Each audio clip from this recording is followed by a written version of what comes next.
Речиси 26,5 милиони денари за реализација на 4 проекти во Вардарскиот регион. Ова е сумата која на последно одржаниот состанок ја одобри Националниот совет за рамномерен регионален развој.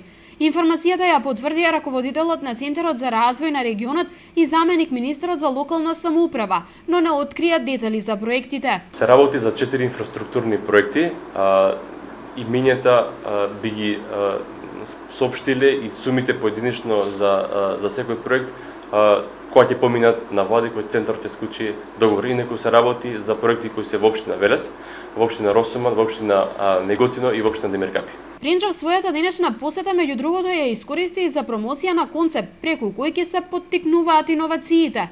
Вардарскиот регион вели е лидер во овој дел и смета дека акцентот во иднина треба да биде ставен на учениците. На што е лично како заменик министер побарав да се насочиме и кон уште најмала возраст, а тоа би подразбирало да се разговара со директорите на основните и средните училишта и да во факултетите онаму каде што ги има во градовите од овој регион на Република Македонија, да секое она дете кој што има определен афинитет кон определен предмет или определена сфера има на интерес, да центарот тоа го препознае, се разговара и преку сите механизми кои што им стоат на располагање проба да се однесе во определена приватна фирма од тој регион за да види тоа што тој сака да го работи, како се работи во пракса. Заменик министерот во рамки на посетата се запозна и со повикот за прекугранична соработка на општините од Македонија и Грција.